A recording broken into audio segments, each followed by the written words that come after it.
Hello all and welcome to yet another exciting episode of Killer Shrew Fans Killer Toy Reviews. Now, a few days ago, we did an unboxing video where we opened up a package containing, 4 or 5 dinosaurs, I forget the exact number, but in that box, we were very excited to receive a specific figure, and that's what we're going to be taking a closer look at today.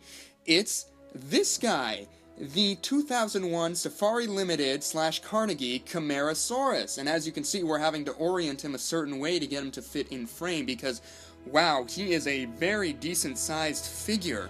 Now, if you're like me, and I know that I am, your first introduction to the Camarasaurus happened on that documentary, the When Dinosaurs Roamed America one, narrated by John Goodman, and I'm unaware if that was out at the time that this figure was released, but it doesn't look like they really pulled on that for any inspiration. As you can tell, if you have a keen eye, this sort of bears a resemblance to the old Carnegie Brachiosaurus in patterning and paint colors anyway, with the lighter gray and the darker gray sort of working together. But on its own, it's a pretty decent figure, and we're going to give you guys a closer look at it. Starting off at the head of this figure, you can see that the sculptors did not sculpt in the teeth, rather they individually painted each of them into just that little gap in the middle, in between the mouth, the lip area there. And that's sort of a letdown for me. I always do love seeing sauropods with open mouth, even if the teeth aren't individually sculpted. I feel like the open mouth gives a better idea of the kind of chompers that these things had. That is a small complaint with this model. As a whole, I really do enjoy it. But, you know, it would have been nice to have this mouth open in sort of a roaring position, like other figures that we will get into, but I'm getting ahead of myself. Going down the neck, as you can see, they paid close attention to the wrinklage and striations that would happen right around the jaw. There's a nice gullet shape going on there, and the wrinkles and the skin all sort of form around it very nicely. Down, it continues all the way down this neck to the base, where you see a bunch of wrinkles right where the head meets the back, as if the creature is lifting its neck back in order to look up at something. And it's just so awesome seeing that amount of attention go into these things. Going down the front, you've got a very burly looking leg, very, very pillar-like, and the toes have been individually sculpted with claws on each of the fingers, and they've got that sort of big claw-like finger in the middle, or in the end there. Now, one thing I will note also is this guy is kind of plagued with seam lines. As you can see here, it starts here, goes all the way up, loops around down to the other side. On the underbelly, while I'm at it, you can also see, this is where you see all of the pertinence, like Carnegie, Camarasaurus, 2001 Safari Limited, but there's also another seam line there. I'm not seeing one on the tail, but as you can see, there is one that runs right down the middle there. And, you know, I mean, I get it. There has to be seam lines. That kind of stuff happens, but it's nice when they're better disguised. I mean, this one, more than any of the figures that I own, I feel sticks out like a sore thumb. And that's sort of a bummer. But, you know, it's okay. I can forgive it. So, going down the body, as you can see, they have paid close attention to the way the skin would wrinkle and fold around the side of the gut there as it sort of bulges out. This guy is a very round fellow, but the skin hanging and collecting in these areas is probably one of my favorite parts. Going back down the leg, you've got the back leg, also very muscly, very burly, well sculpted to support a creature of this size. The knees have been sculpted, as you can see, and you see more of those lovely toe claws. The tail continues the wrinklage all the way down, and you've got this graceful swoop as the tail just works to counterbalance this animal. Overall, this is an excellent sculpture. I gotta give it points. The paint job, very reminiscent of another figure that they've done, but I can forgive it. I think it's a very unique pattern. It's very natural. It's not like in your face with colors like some of the other figures that we've been reviewing lately.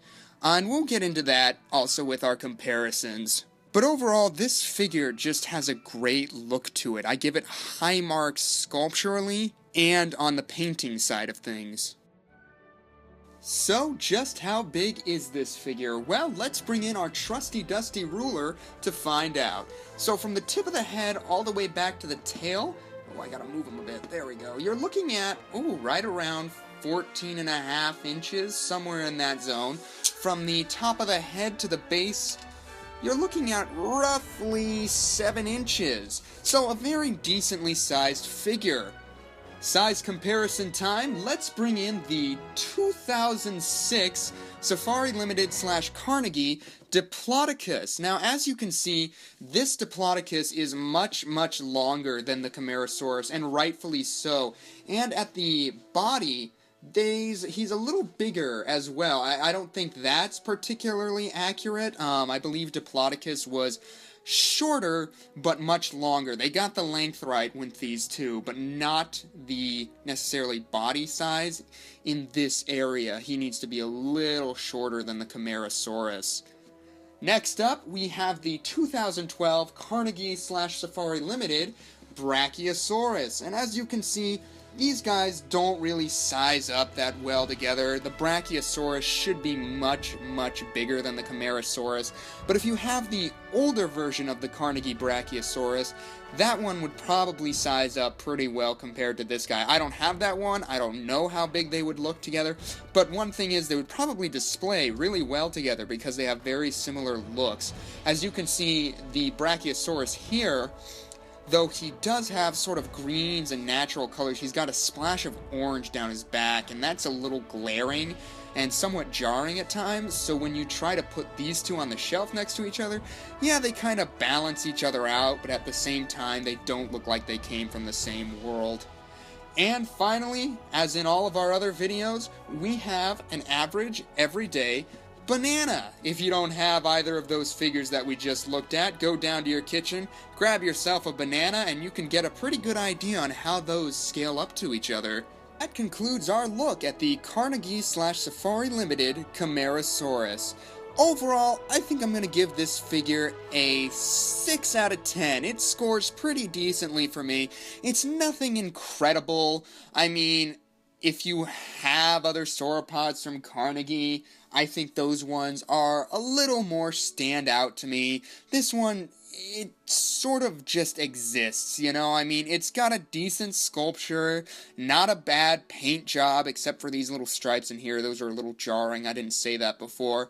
But it really is nothing incredible. It's nice to have another large sauropod in the collection, but, you know, if you're gonna get this guy, or the Brachiosaurus, or even the Diplodocus here, I would try to get one of those two. I think they're a little more interesting, they're a little bigger, they display a little nicer than this figure does. This figure, I just feel like, gets lost in the crowd. So yeah, 6 out of 10, not bad, not great. But I want to know what you guys think. Do you own this figure? Are you gonna hunt him down now? Or not? I mean, do you not like him? Is he a little too bland for you? Let me know in the comments below. I hope you enjoyed this video. As always, if you did, don't be afraid to hit that like button right down there. And don't forget to subscribe to see more killer toy reviews. We will see you in the next video.